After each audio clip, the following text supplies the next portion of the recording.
Tuesday, we ended with the angry response in the colonies to the passage of the Stamp Act, 1765.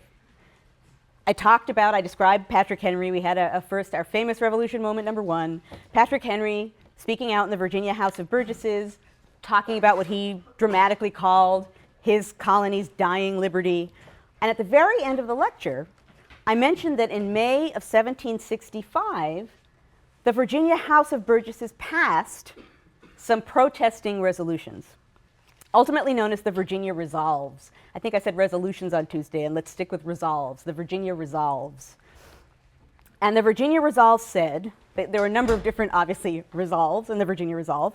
They said that the colonists had come to Virginia with equal rights to all British subjects, that the colonial charter confirmed that Virginians had the right to be governed by their own legislature, and that the Virginia legislature had never forfeited its right to impose taxes on the colony of Virginia. I'll repeat that again. The Virginia Resolves, May 1765, colonists had come to Virginia with equal rights to all British subjects. Colonial charters confirmed that. Virginians had the right to be governed by their own colonial legislature, and the Virginia colonial legislature had not forfeited its right to impose taxes on the colony of Virginia. Now, the House of Burgesses passes these resolutions, but in Virginia, they weren't even published in the local newspaper. However, they were published in Rhode Island. Okay? I really don't make this up. Like, I feel like you're gonna accuse me of planting Rhode Island randomly throughout this course, and I'm not. It's there all by itself. Rhode Island, and why Rhode Island I can't tell you, but indeed by happenstance, someone in Rhode Island, it circulates, the resolves are circulating, people are reading them and they're talking about them, but it's somebody in Rhode Island who publishes the Virginia Resolves in a Rhode Island newspaper. However, what this person does when he publishes these resolves is not only publish the ones that were actually passed, but there are two additional resolves that get published right alongside the ones that were passed. These were not passed and possibly weren't really even discussed, and they're more radical than the other resolutions. But they're put right alongside with no differentiation. And these two unpassed, more radical resolutions say, quote, "His Majesty's liege people, inhabitants of this colony, are not bound to yield obedience to any law or ordinance whatsoever designed to impose any taxation upon them." Okay, that's a much bolder statement than what I just said was happening in those Virginia Resolves. And then the sort of more radical, unpassed resolution number 2 that got published said that anyone who asserted that anyone except the Virginia Assembly could directly tax Virginia was, quote, "an enemy of this His Majesty's colony." Okay, those are two really strong statements. The Virginia House of Burgesses did not pass those, did not resolve those, but they get published in Rhode Island right alongside the ones that were passed and resolved. And so they go circulating throughout the colonies, making Virginia look a lot more radical than it was at that particular moment. So news of this sort of new radical version of the Virginia Resolves gets spread throughout the colonies, and colonies are then inspired to pass resolves of their own. So it's another Rhode Island moment. However, it is Massachusetts that first suggests united colonial action.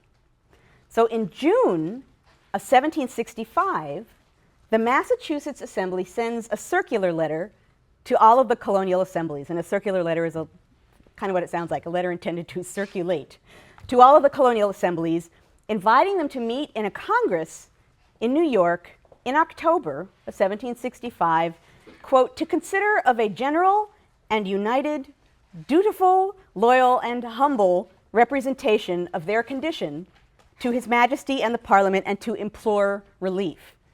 Okay, so it's a united response, but it's also dutiful, loyal, and humble. So on the one hand, the fact that there's going to be some kind of a united colonial statement is interesting and forceful, but on the other hand, dutiful, loyal, humble. We're not near declaring independence here. We're just kind of imploring relief, making a statement that, excuse us, we are your humble and obedient subjects, and we don't really like this. Thank you very much. So it's that kind of a statement.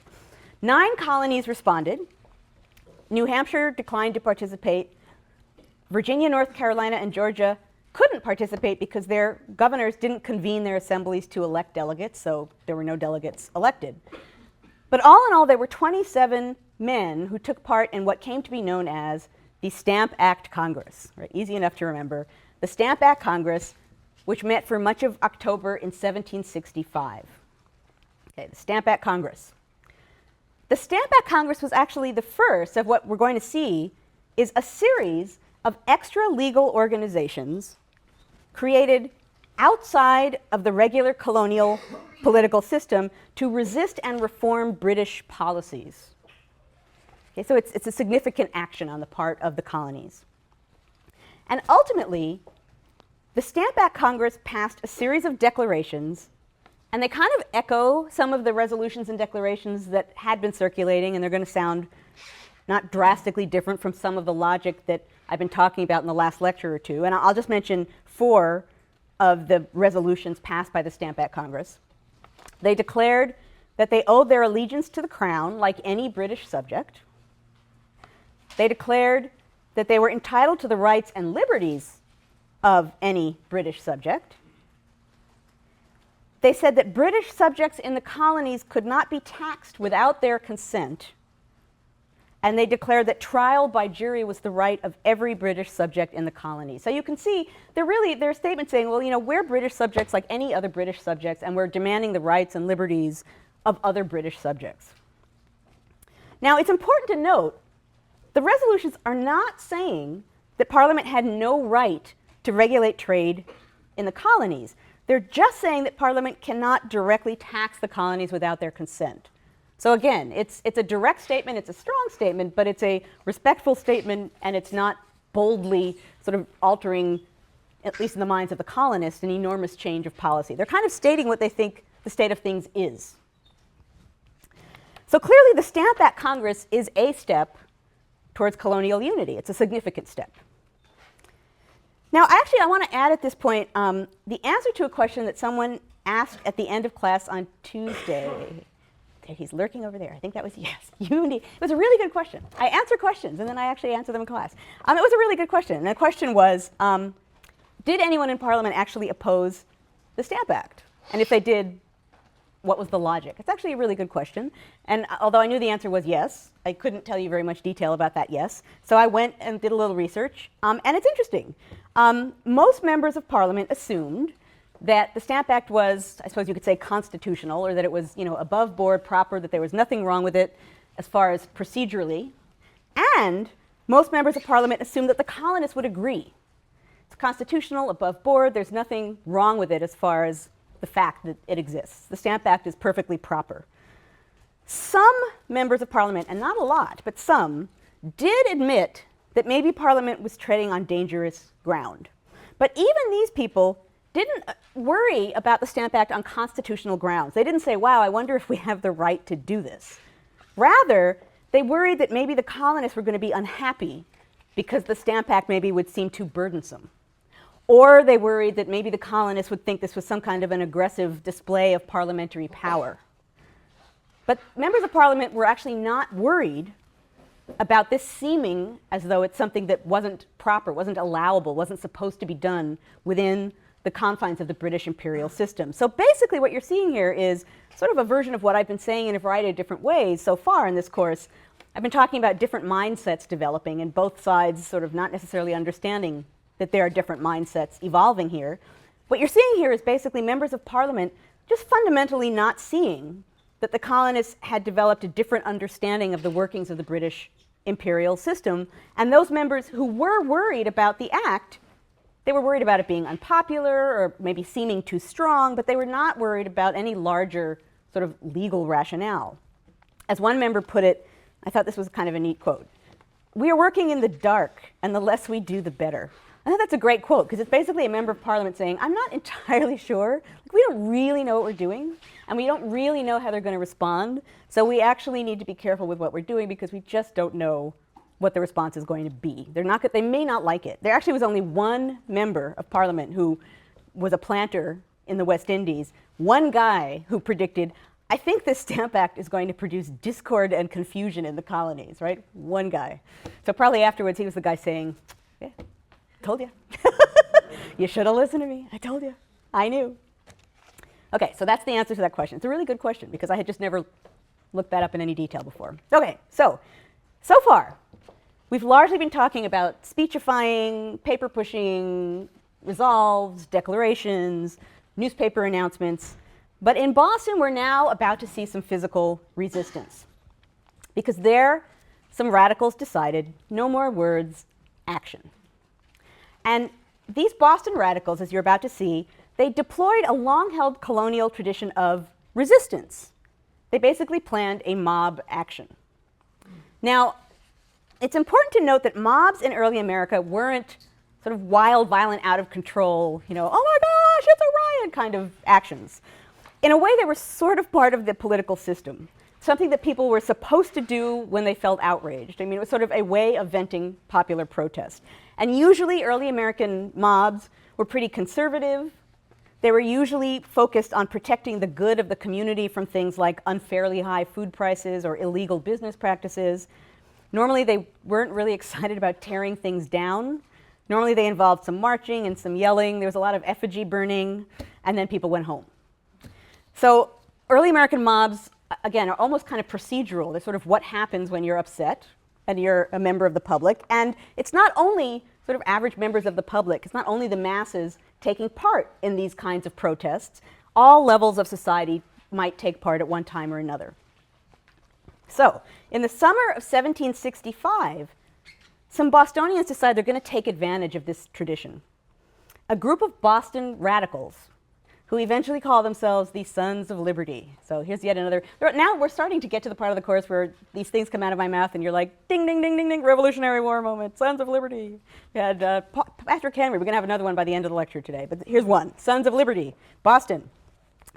So these radicals decide they're going to take action. And the Sons of Liberty basically are artisans and shopkeepers who want to act in resistance to the Stamp Act. Samuel Adams, who's really more a member of the elite, but he nevertheless was kind of a champion of the artisan class, and he's among their number 2. So let's look for a moment what the Sons of Liberty decide to do and how it works out. Okay, so basically in Boston at the time, there were 2 really large fraternal organizations of artisans. There was one in the north end of Boston, there was one in the south end of Boston. And the Sons of Liberty think, well, you have these sort of organized groups like clubs of artisans. Why don't we enlist the aid of one of them? They're sort of already organized. They already have a leader. Maybe we could get them to help us in some sort of organized protest against the Stamp Act. So they appeal to the South End group, who agrees to take part in some kind of a protest. So now we have this radical group, the Sons of Liberty, who've named themselves, so they're organized enough to have names. We have an organized force of men, and we have a focused desire to protest against an act of Parliament. So this is on its way to being a different kind of early American mob action than these other ones might have been. Okay, so in Boston, the poor guy who is the stamp agent, the stamp distributor, is named Andrew Oliver. This is the person you do not want to be at this particular moment. Okay, so Andrew Oliver is the one who's going to be giving out or selling the stamps. So obviously this group of men, they want to do a mob action. They decide, okay, Oliver is the target. So first they go to his dockside warehouse. They assume actually that that's where the stamped paper is going to be. So they just destroy the warehouse. I mean, like, destroy it. Then they go to Oliver's house and throw rocks and basically break all of the windows. Then they take an effigy of Oliver and they stamp on it. Okay, that's not my pun. That's actually their pun, right? The Stamp Act. We're stamping on Oliver. Ha, those wacky early Americans with their wild sense of humor. Bad puns of early America. That's the first of this course. So they stamp on Andrew Oliver. Oliver responds, logically enough, by resigning as stamp distributor, which I think was a wise move. Okay, you think that? Thank you very much. I'm going home to my broken window house now. No more stamps for me. Okay. Not long after that, maybe within 2 weeks, that same group of men turn on Lieutenant Governor Thomas Hutchinson, who seemed like a friend to the Stamp Act. This time, the mob goes to his house and they destroy it. And I don't just mean rocks at windows. They go to Hutchinson's house, they smash the windows, they break in the doors, they smash the furniture, They cut the paintings, they trashed the clothing, they cut down the trees in his garden, and they were in the process of removing the roof when daylight stopped them. Okay, so this is, on the one hand, it's sort of a weird mob. They're like, excuse me, can you pass me that hammer? I've got to remove this shingle. They're really like, they're an industrious mob action, but they're literally completely tearing apart Hutchinson's pretty sort of spiffy mansion in protest. Attacks on stamp distributors in other colonies followed, and there were lots of resignations of stamp agents. Right? I'm not doing the job. Thanks. I love my house. I don't want to do this anymore. So the result of all of this kind of action is that by November of 1765, when the Stamp Act is actually going to go into effect, so first of all, the act actually hasn't gone into effect yet. Everything I've talked about is leading up to it actually going into effect. So November 1765, it's due to go into effect, but people aren't quite sure what to do. Do we ignore it? Are there actually any stamp agents left? Maybe we don't have to ignore it because nobody will sell stamped paper. I don't know. And some people did just choose to ignore the act. Others went further and decided to boycott British goods, which, as we're going to see further into this course, was sometimes a really effective way to protest against the mother country, basically hit economically, and that's bound to make an impact. But in the middle of all this, Grenville's ministry fell, not because of the Stamp Act, but because of insider politics. The colonists saw this as providential. Grenville's gone. Clearly, it's a sign from Providence that we are meant to succeed here, to come out of this looking better than things were when we were in the middle of it. The new prime minister is the Earl of Rockingham. Now, the Earl of Rockingham had strong connections with London merchants.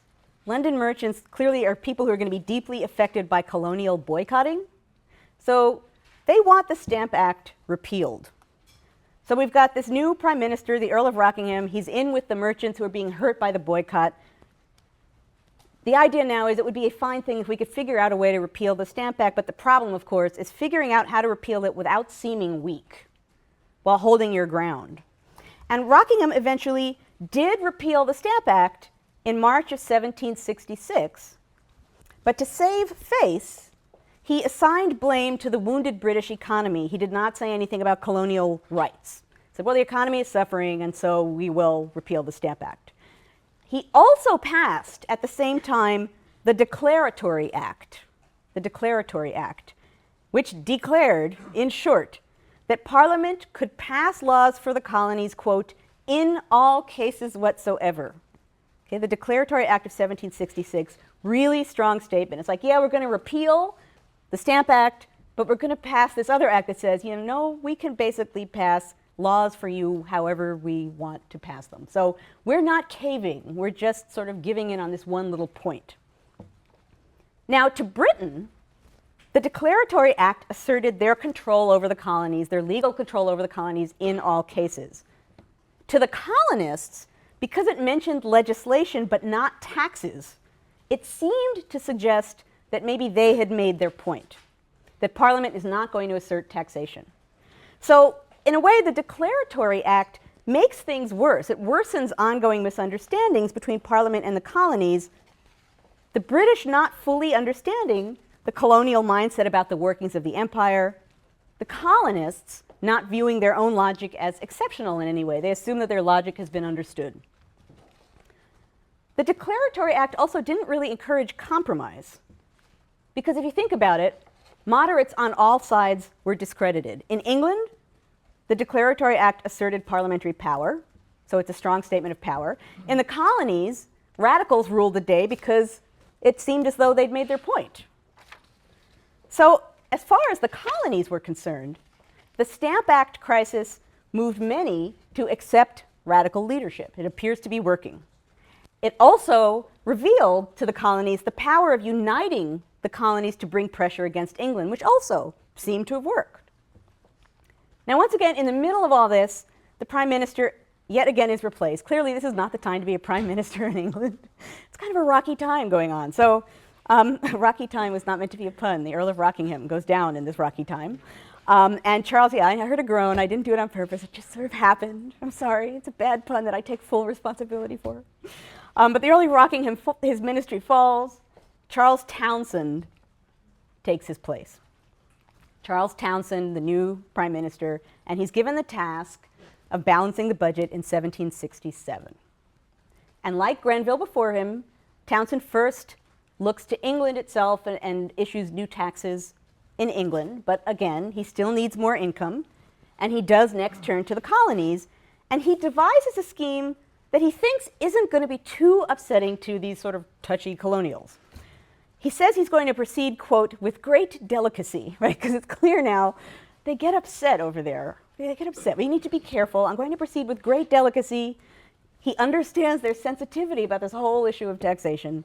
So he decides he's going to ask for customs duties on items that the colonies import from Britain, like glass, silk, paper, paint, and tea. You can see where we're going. But this is not an internal tax. This is an external tax. It's not a tax on things within the colonies. It's not a tax on legal documents. It's not a tax on playing cards like the Stamp Act. It's an external tax. It's customs duties. And like before, Townshend wants the money raised by this to go to pay for royal administration in the colonies. So also the money raised isn't going back to England. It's going to be spent on the colonies. Townshend also reorganized the customs service in the colonies, basically tossing out old customs agents who had been bought by colonial merchants and putting hand-picked men in their place. So all in all, Townshend thought, surely these are tame enough measures that the colonists aren't going to object to them. Right? This seems as though they're accommodating, they're mild, nothing very dramatic is being done here. These come to be known as the Townshend Acts of 1767. And sure enough, the initial response to the Townshend Acts is relatively weak. But colonial anger is raised yet again by a publication by a colonist named John Dickinson. He's a Pennsylvanian, he's in Pennsylvania, and he writes a series of letters. First they appear in a Pennsylvania newspaper, they're eventually published in other colonial newspapers, and then finally they're put together and published in a pamphlet. This is all in 1767, and the pamphlet is named Letters from a Farmer in Pennsylvania to the Inhabitants of the British Colonies. They have very literal titles in these days, and this is one of them. John Dickinson, Pennsylvanian, Letters from a Farmer in Pennsylvania to the Inhabitants of the British Colonies. Now Dickinson actually, when you read these, he's pretty moderate in tone. And most of what he does is he uses past precedent to argue against the right of Parliament to directly tax the colonies. He asserts directly, we're not talking about independence, we're just talking about past precedent. However, he also says, and this is a quote from him, "We cannot be happy without being free. We cannot be free without being secure in our property. We cannot be secure in our property if without our consent others may, as by right, take it away. That taxes imposed on us by Parliament do thus take it away." That's really clear, direct logic, right? We can't be happy without being free. We can't be free without being secure in our property. We can't be secure in our property without our consent. Others may take it away, and Parliament seems to be taking it away. So Dickinson isn't arguing anything amazingly new here, but he's certainly stating it with real clarity and real power. And he also appears to be saying, well, you know, some of that stuff we learned from that whole Stamp Act thing, I think they apply as well to this new Townshend Act thing. He appears to be drawing a pattern. So Letters from a Farmer in Pennsylvania ultimately has an impact. It's a strong statement. Up in Boston, there was also some writing going on, and there, Samuel Adams, who is in the Massachusetts Assembly, wrote a circular letter that he sent to other colonies, yet again, another circular letter, and this time it's a circular letter protesting against the Townshend Acts. And it's moderate, but it's criticizing the acts. It does deny, this isn't about independence, we're not trying to rebel here, but it does urge joint colonial resistance to the Townshend Acts. Now back in England, Many people urged a lenient response to this. I mean, if you think about it, potentially it's a scary thing. You have this guy, this radical guy in Boston who's urging joint colonial resistance to an act of parliament. So as you will see, some people get rather upset by this, but not everybody. Some people say, well, okay, let's not over-respond, let's not overreact. However, the British Secretary of State, Lord Hillsborough, really saw this as organized resistance and refused to stand for it. So in 1768, privately consulting with the king, so kind of doing this off on the side, he instructed the governor of Massachusetts to dissolve the Massachusetts Assembly unless they took back the letter. He also sent a letter to all royal governors telling them to ignore the Massachusetts letter or else he would dissolve their legislatures too. Okay, there's a strong statement for you that's clearly bound to make colonists get very, very upset. Hillsborough also, knowing that people are going to get upset, urged General Thomas Gage, who's commander-in-chief of the army and at the time was posted in New York. He urges Gage in New York to prepare his troops in case they're needed in Boston. Okay, so he's anticipating there might be a response. It would be nice to have troops potentially ready to go to Boston. So now troops are being organized. There's threats about dissolving assemblies, and communication between the colonies in the form of a circular letter is being discouraged. So clearly, if you're a colonist at this point, there appears to be a plan of repression, right? A plan. There seems to be a system of tyranny. There seems to be some kind of organized attack on colonial liberties. And I'm emphasizing plan and system and organized because next week, that's the direction we're going to be going with the lectures. We're going to be looking at what I call the logic of resistance, or how does all of this add up in the minds of the colonists? What are they drawing? What conclusions are they drawing based on actions that are happening? And as we'll see in the lectures and in the readings for next week, there's a lot of conclusions being drawn about an actual system of tyranny, which is a very 18th century way of kind of looking at it. So colonists are wondering if there's a sort of system of repression being put in place. Meanwhile, Parliament eventually in 1770 repeals most of the Townshend Acts, but does preserve the tax on tea, partly for revenue and partly to prove that they still have the right to tax the colonies. So we're half seeing revenue raising and half seeing an argument here. And probably there was an assumption on the part of Parliament that by repealing most of the acts, things would quiet down.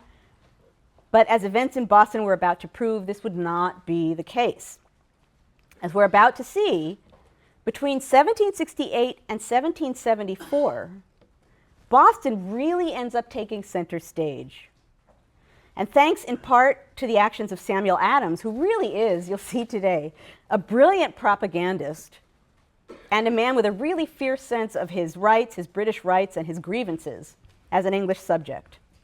And I will add that Samuel Adams did brew beer, right? He actually is. Samuel Adams is associated with beer. So, truth in advertising. Well, I have no idea if that's an accurate portrait of Sam Adams. Sam Adams is too ugly. Sam Adams is too ugly. Oh, poor Sam Adams. I feel very bad now. Oh, well, he's not attractive, but I don't know if he's ugly. I feel bad. Now I'm going to have to find a way to redeem Sam Adams. Thank you very much. No wonder I didn't think it was entirely an accurate portrait of Sam Adams. Okay. And yet he is associated with beer. Okay. So, Sam Adams, he's going to have a moment. October of 1768.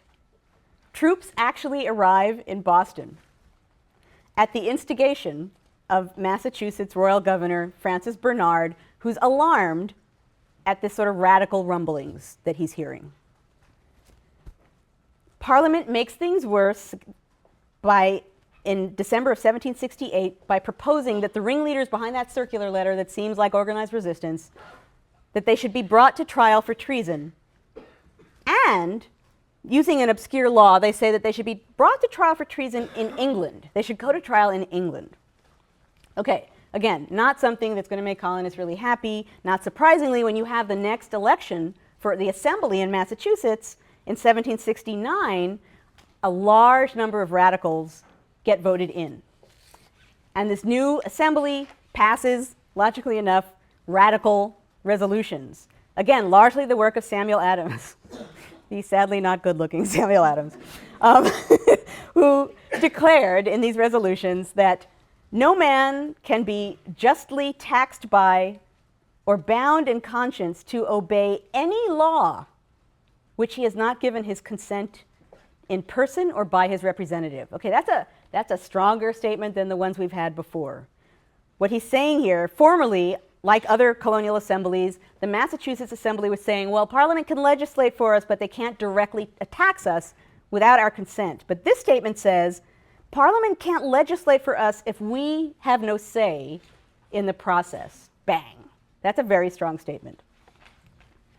So clearly there's a lot of emotion that has been raised about what the British administration is doing. It's being vented in radical resolves like that.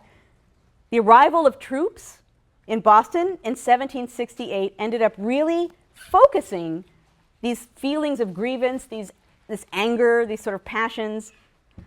You have troops being sent to Boston at a moment where people are angry at the British. Surely enough, you can see that the colonists are going to vent their feelings towards the soldiers. Troops being sent to Boston increase colonial assumptions that they are being treated as second-class citizens, as lower-class subjects, as people who are not equal to other British subjects within the empire. And Samuel Adams said this really clearly in a newspaper article written at the time. He wrote, "It is well known from the first landing of the troops that the troops' behavior was to a great degree insolent, and such as looked as if they really believed that we were a country of rebels and that they were sent here to subdue us." Right? Again, now Adams is propagandizing, so he's always saying things with a sort of extra twist. But what he's saying is it was very clear that when the troops arrived, they were treating us like lowly rebels and that they were sent here to subdue us.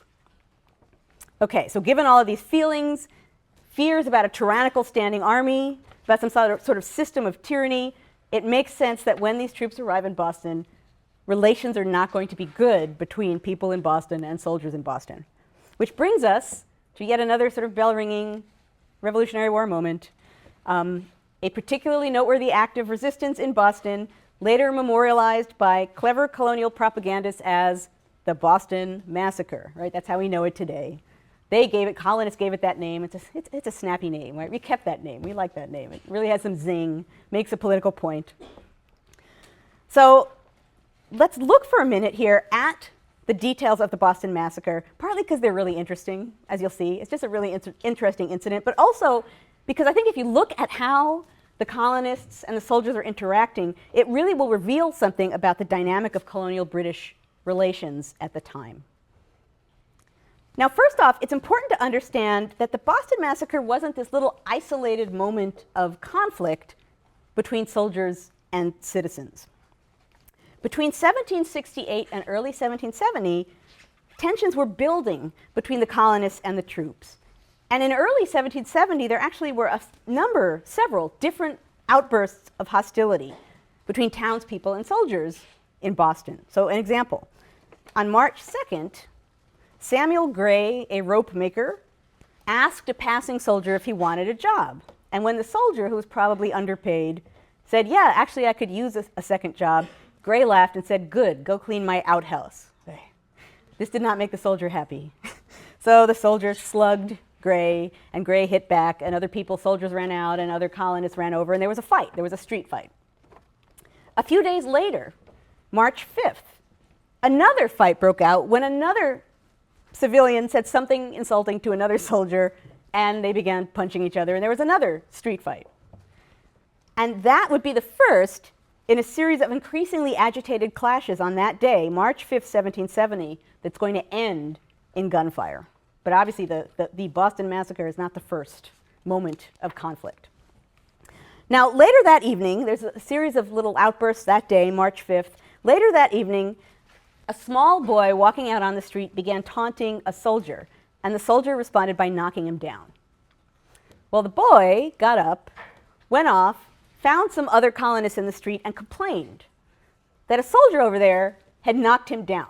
Okay, so in this environment, that's going to really get a lot of colonists upset. So a little ring of people surrounds the kid, like, he's knocking down a kid? We need to go get the soldiers, right? So a small group of colonists heads off to the barracks to actually accost the soldiers, but they're held off by guards. Soon thereafter, someone begins ringing the bell of the Boston Meeting House. And normally when you ring the bell of the Boston Meeting House, that's a signal for fire. And fire is a serious thing in a place full of wooden buildings, right? So if the bell is ringing, that means, oh my God, there's a fire. And everyone does what they should do when there's an alarm of fire, right? The bell goes off and dozens and dozens and dozens of people run into the street thinking that there's a fire. Now, from this point, we have several accounts. There are a number of accounts about what happened. Some of them conflict.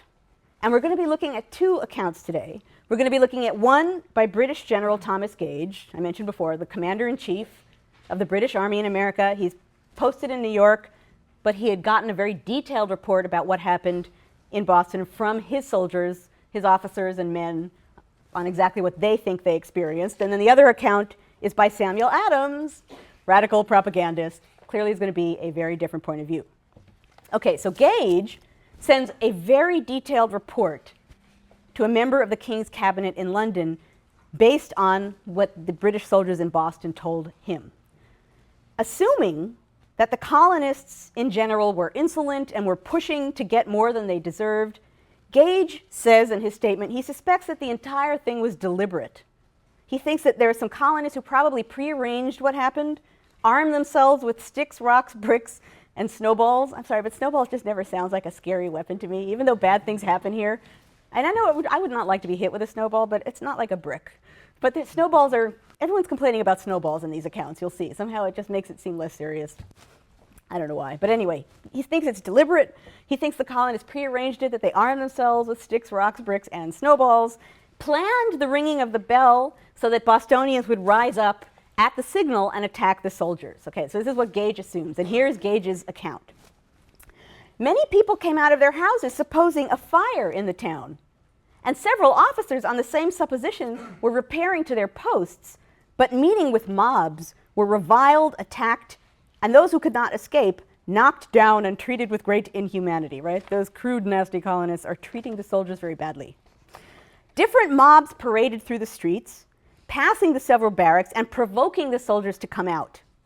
One body went to the main guard where every provocation was given without effect, for the guard remained quiet. From thence, the mob proceeded to a sentinel, a single sentinel, posted upon the custom house at a small distance from the guard, and attacked him.